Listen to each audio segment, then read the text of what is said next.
তিনি মারা গিয়েছেন, তিনি আমাদেরকে নিয়ে কিভাবে কাজ করেছিলেন। আমরা সেই করোনার মধ্যেও এই রাজপথে দাপিয়ে বেরিয়েছিলাম ভাড়া কমানোর দাবিতে। তখন থেকে আমাদের যে ক্ষুদ্র অভিজ্ঞতা, সেই অভিজ্ঞতা থেকে আমি কিছু কথা বলছি। যেই করোনার মধ্যে মানুষ বেরোতে পারত না, তার মধ্যে ভাড়াটিয়া পরিষদ, আমরা বাহার ভাই তিনি মারা গেছেন, তার আত্মার মাগফিরাত কামনা করি, আমরা সারা ঢাকার শহরে ঘুরে বেরিয়েছিলাম। বাড়িওয়ালাদেরকে অনুরোধ করেছিলাম বাড়ি ভাড়া কমানোর জন্য, কিন্তু তারা আমাদের কথা কর্ণপাত করেননি। আমরা প্রধানমন্ত্রী তৎকালীন শেখ হাসিনার কাছে স্মারকলিপি দিয়েছিলাম, তাতেও আমরা দেখেছি কোনো কাজ হয়নি। আমি যেটা বলতে চাই, সিটি কর্পোরেশনের একটি আইন আছে, প্রতিটি মহল্লায় ভাড়ার একটি নির্ধারণ করা আছে, কিন্তু সেটা কার্যকর হচ্ছে না। যদি কার্যকর না হয় তাহলে এই আইন থেকে কি লাভ বলেন? যে আইন কোনো কার্যকারিতা হবে না, সেই আইনের দরকার নাই। আইন হয় মানুষের জন্য। সেই মানুষ যদি বিপদে পড়ে থাকে তাহলে সেই আইনের কি দরকার? সিটি কর্পোরেশন গত 3 দিন আগে যেটা বলেছেন, আমরা অভিনন্দন জানাই, অভিবাদন জানাই। আমরা তাদেরকে বলতে চাই, সকল ভয়কে উপেক্ষা করে আপনারা সাধারণ মানুষের পাশে থাকবেন এবং এই আইন বাস্তবায়ন করবেন। আপনাদের সাথে আমরা আছি। ঢাকার সিটি কর্পোরেশনের যত মানুষ বসবাস করে, বাংলাদেশের যারা বিশেষ করে ভাড়া বাড়িতে থাকে, তাদের সকলকে দিয়ে আপনাদের সাথে আমরা আছি। তবু এই আইন পাশ করেন।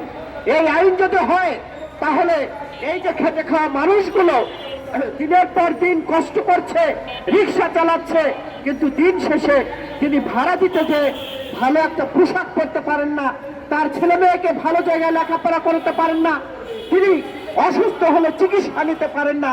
এই হলো জীবনযাপন। এই জীবনযাপন নিয়ে যদি বেঁচে থাকতে হয়, এর চেয়ে মরে যাওয়া ভালো। কিন্তু যারা রাষ্ট্রের দায়িত্ব আছেন তারা কিন্তু এই সব দেখেন না।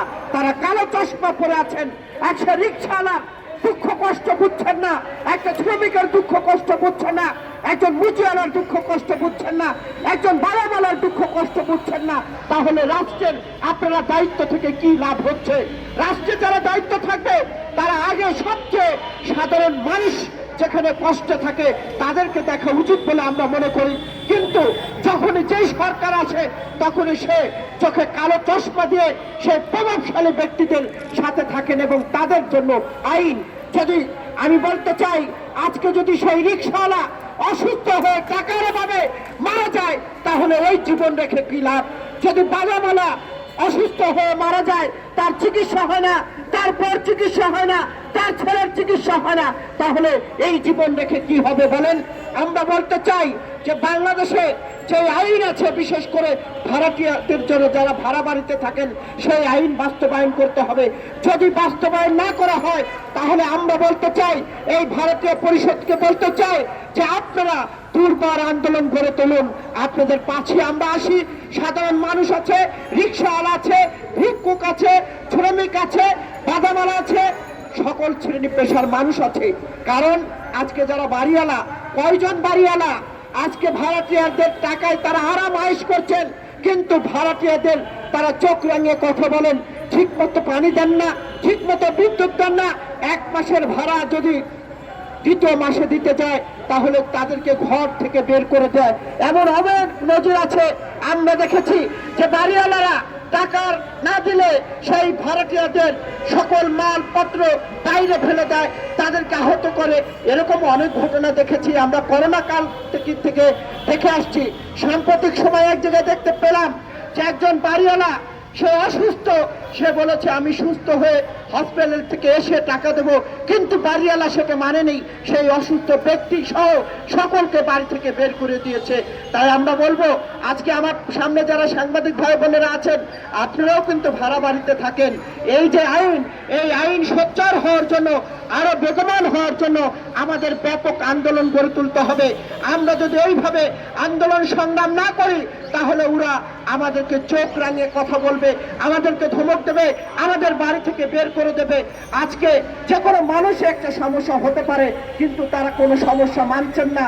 বাড়িওয়ালাদের জন্য আর আরাম আয়েশ জীবনযাপন থাকবে, কিন্তু একটা রিক্সাওয়ালার জন্য থাকবে না। এই বৈষম্য সমাজ আমরা দেখতে চাই না। বাড়িওয়ালার জন্য আরাম আয়েশ জীবনযাপন থাকবে, একজন বালামালার জন্য থাকবে না, মুচিওয়ালার জন্য থাকবে না, যারা ভুয়া কাজ করে তাদের জন্য থাকবে না।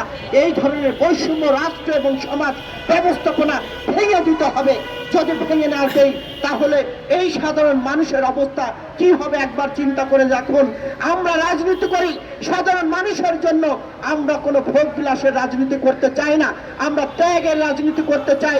আমাদের আন্দোলন সাধারণ মানুষের জন্য আন্দোলন, আমাদের আন্দোলন রিক্সাওয়ালা খেটে খাওয়া মানুষের জন্য আন্দোলন। কাজেই আমরা রিক্সাওয়ালা, সাধারণ শ্রমিক যারা আছেন সকল শ্রেণী পেশার মানুষকে বলবো, ভারতীয় পরিষদ যখনই আন্দোলনের ডাক দেবে সেই আন্দোলনে আপনারা শরিক হয়ে আপনারা এই বৈষম্য সমাজ ভেঙে দিতে হবে। আমরা বৈষম্যহীন সমাজ রাষ্ট্র ব্যবস্থা যদি ভেঙে না দিতে পারি তাহলে আকাশের যেই কালো মেঘ সেই কালো মেঘ থেকে আমরা মুক্তি পাবো না। আসুন সকলকে অনুরোধ করছি যে সিটি কর্পোরেশন গত 3 দিন আগে যে ঘোষণা দিয়েছে এই ঘোষণা তাদেরকে বাস্তবায়ন করতে হবে। যদি বাস্তবায়ন না করা হয় তাহলে ভারতীয় পরিষদকে বলবো আপনারা কঠোর কর্মসূচি দেবেন, সিটি কর্পোরেশন ঘেরাও কর্মসূচি দেবেন। প্রয়োজনে সিটি কর্পোরেশনের সামনে আমরা অবস্থান কর্মসূচি করব। তবুও সাধারণ মানুষের যে অধিকার সেই অধিকার আমরা বাস্তবায়ন করব।